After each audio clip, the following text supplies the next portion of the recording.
since Donald Trump took office. When you string together those incredible actions he has taken, you will find that although Trump may seem crazy on the surface, there are actually hidden motives behind his deeds. Whether it was the attempt to annex Greenland, the bid to seize control of the Panama Canal, or the initiation of a tariff war against the whole world, all these actions were aimed at addressing an unprecedented crisis of collapse. If you don't believe it, let's uncover the mysterious veil of this great power game together. After Trump came to power, he did a lot of things that left people bewildered. For example, he asked Elon Musk to initiate a major anti-corruption and staff reduction campaign in the United States. He repeatedly proposed the annexation of Greenland and the Panama Canal, and recently, he has stirred up a global tariff war. Any one of these actions is astonishing enough to leave people in shock. It should be noted that these moves have pushed Trump to the center of public attention and criticism. One wrong step could potentially lead to a recurrence of the crisis that happened last summer. Many people thought that Trump had gone crazy. To be honest, at the beginning, I also couldn't figure out what he was really trying to achieve. However, as time went by and more details emerged, I finally managed to see the true game behind Trump's seemingly crazy actions. As we all know, when the police handle a case, they pay great attention to the criminal motive. Once a case occurs, their first step is to figure out the criminal motive, and then follow this clue to investigate the suspects, and finally uncover the truth. Trump's actions also have his own criminal motive. Previously, there were various speculations about the motives behind Trump's actions. Some people said that he aimed to expand the territory, some believed it was to bring the manufacturing industry back to the United States, and there were even those who thought he just wanted to make money. These statements all have some merit, but they fail to completely connect all the cause and effect relationships. That is, until you focus on two words, US Treasury bonds. Suddenly, many things become much clearer. Before Trump took office, in November 2024, Elon Musk and some influential figures in the US political arena repeatedly warned that if Congress did not take immediate action, the US government would face a bankruptcy crisis. Why did they say so? Because at that time, the national debt of the United States had reached a staggering $36 trillion, and the annual interest payment was approaching $1.5 trillion. If this trend continued, by April 2025, the interest that the United States had to pay would be even more exaggerated, reaching $1.7 trillion, which was almost twice the annual expenditure of the US military. Therefore, after Trump's administration came into power, the most pressing issue was not to consider macro-level matters such as the China-US game or the overall situation of the world. Instead, it was to address the US debt crisis first and prevent the collapse of the US dollar hegemony during his term of office.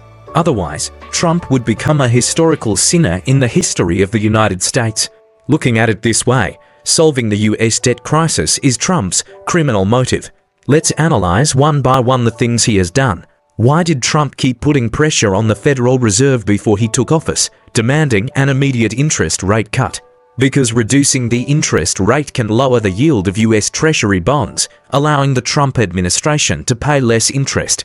For example, when the interest rate is for 0.5%, Trump has to pay $1.7 trillion in interest. But if the Federal Reserve cuts the interest rate to 0.5%, the interest he needs to pay may be only a few $100 billion. The annual debt pressure would be reduced by half at once, leaving a lot of room for Trump's policy adjustments. Therefore, pressuring the Federal Reserve became the first major thing Trump did. Unfortunately, the Federal Reserve simply ignored him. Why? Because the Federal Reserve is not a central bank controlled by the US government. It is an interest consortium controlled by private entities, and its actual controllers are the 7 major families in the United States and 12 private banks. The Federal Reserve Chairman is the spokesperson elected by them. So Jerome Powell didn't have to listen to Trump at all. He only needed to be accountable to those powerful financial magnates behind the scenes. Since this path didn't work, Trump immediately implemented the second plan, asking Elon Musk to carry out anti-corruption and staff reduction measures, and thoroughly investigate the expenditures of the US Department of the Treasury, the Department of Health, and the US military. Whether it was laying off 21,000 federal civil servants, cutting a deficit of $1 trillion, or terminating thousands of honorary contracts. The core purpose of all these operations was just one thing: to help the US government save money and relieve its financial pressure. Trump was well aware that doing this would definitely make him unpopular, but he still persevered. Why?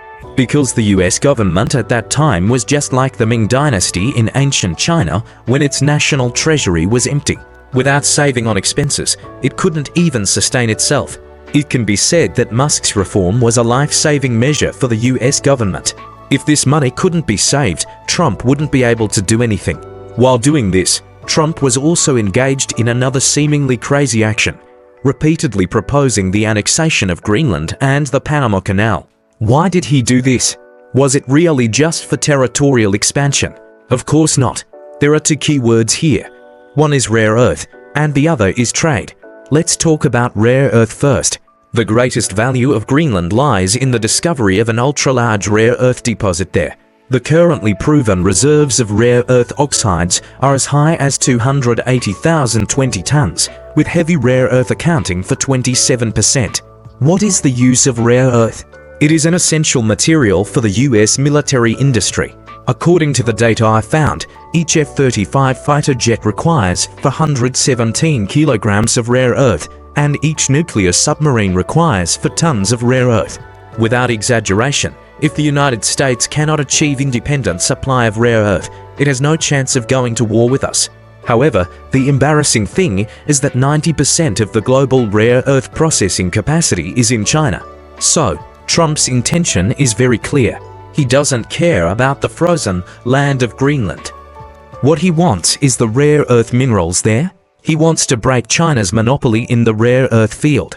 Otherwise, when China and the United States really have a falling out, it will be too late to make arrangements. Let's shift our focus from the previous topic to Trump's calculations in the trade realm. Why did he always insist on taking over the Panama region? Why was the deal between Li Ka, Xiang and BlackRock scheduled for April 2nd? And why did Trump launch the trade war on the same day? We couldn't understand these things before, but now it's gradually becoming clear. Taking over Panama was actually a ruse. The real key was that Li Ka, Xiang sold 43 ports worldwide at the same time. These ports are distributed all over the world. Meanwhile, the US Federal Maritime Commission issued a document titled Special Review on Transit Restrictions of Key International Maritime Traffic Routes. The main content was to conduct a comprehensive review and control of the world's 7 major waterways, namely the Strait of Malacca, the Panama Canal, the Suez Canal, the Strait of Gibraltar, the English Channel, the Strait of Singapore, and the Arctic route. We didn't understand what the US was up to at that time. But when the trade war broke out, it suddenly dawned on us that Trump intended to strictly examine re-export trade to block the way for Chinese goods to enter the US through other countries. Thinking about it this way, you can understand Trump's actions. Why did he impose tariffs even on a country with only penguins? It was because he was afraid that we would take advantage of loopholes and engage in re-export trade. In other words, Trump's trade war was not a spur-of-the-moment decision, but a long-planned one since he took office. Annexing Greenland and Panama and controlling the global rice trade were all preparations he made in advance. Finally, let's take a look at this magical trade war. What was Trump's real intention in launching it? Was it to completely decouple from us or to truly bring back manufacturing? Neither. Trump himself made it very clear. Since launching the trade war, he has publicly stated to the media on many occasions that he has been waiting for a call from China. What was he waiting for? History has actually given us the answer. In 2008, the US suffered a subprime mortgage crisis, and its financial and economic systems were on the verge of collapse. Then, US Treasury Secretary Paulson came to China in person to ask for help, hoping that we would buy US Treasury bonds to help the US weather the crisis. At that time, our country didn't have enough strength to confront the US, so we could only reluctantly agree to the US request. We implemented a 4 trillion yuan monetary easing policy to counter the crisis caused by the US interest rate cut and helped the US economy land smoothly. However, this also left us with the risk of bubbles in the domestic market. 17 years have passed, and the situation has changed. The US debt scale is much larger than it was in 2008. and it is on the verge of running out of money again. Another financial crisis seems to be approaching. The Americans want us to help them bear the debt again, but things are different now. We are stronger, and under normal circumstances, we would definitely not agree to such an unreasonable request. Therefore, Trump came up with the idea of a trade war. From Trump's perspective, our domestic demand is sluggish, and our economy is highly dependent on foreign trade revenue. He thought that once he threatened us with the decoupling of China and the US, we would surely give in. Moreover, he didn't only threaten China. All countries that have a trade surplus with the US, such as the EU, Japan, Vietnam, and so on, are within his threat range. Trump used the trade war to put pressure on these countries, hoping to force them to continue buying US Treasury bonds and help the US get through this crisis by borrowing new debts to pay off old ones. Why did Trump give a 90-day grace period to those countries that didn't fight back? Because in June, $6 trillion of US Treasury bonds were due. When the old debts matured, the question of who would buy the new bonds became a big problem. If no one bought them, the US might face a liquidity crisis, and the US dollar hegemony could even collapse. Therefore, Trump told all countries that he would give them 3 months. If they didn't buy US Treasury bonds in June, he would impose tariffs on them in July. Seen in this light, Trump's trade war is essentially a form of financial blackmail. It is the US using its US dollar hegemony to force other countries to share its debt risks. But Trump didn't expect that two countries would openly oppose the US recently. One is Japan, and the other is the UK, which has the same origin as the US. As we all know, Japan has a tradition of betraying. The Pearl Harbor incident is an example. The UK has always been called the barometer of European politics, and its decisions are often of great symbolic significance. Recently, when Trump was waging a trade war, the UK's trade minister and chief of the defence staff spoke out again after a 10-year interval. This matter is of great significance in itself. When Japan and the UK took the lead in selling US Treasury bonds, it directly triggered a major collapse in the price of US Treasury bonds, leading to a situation of a triple kill in the US stock and bond markets. Seeing this scene, Trump immediately softened his stance and publicly announced the tariff exemption for some electronic products a few days ago. However, today he started to be tough again, being fickle. What is Trump afraid of? He is worried that we will sell off all the US Treasury bonds at this time. We still hold nearly $1 trillion of US debt. If we sell all the US Treasury bonds, it might directly trigger a US debt crisis. Trump is very afraid of this happening, so his attitude has obviously become more restrained recently. Some people may question that the US has $36 trillion of debt, and we have at most $1 trillion. Even if we sell them all, how could it affect the overall situation? Friends who have traded stocks know that to move 10 trillion yuan of funds, you don't need 10 trillion yuan. As long as a major player takes the lead in selling 1 trillion yuan of stocks and the stock price starts to plummet, it will trigger a mass selling wave. This is why people like Soros can bring down a country's financial market with tens or hundreds of billions of dollars. Because once the sentiment of following suit selling is formed, the risk will be huge. Therefore, if we sell off all the US Treasury bonds overnight, Japan, the EU, other countries, and even some individual investors may follow suit.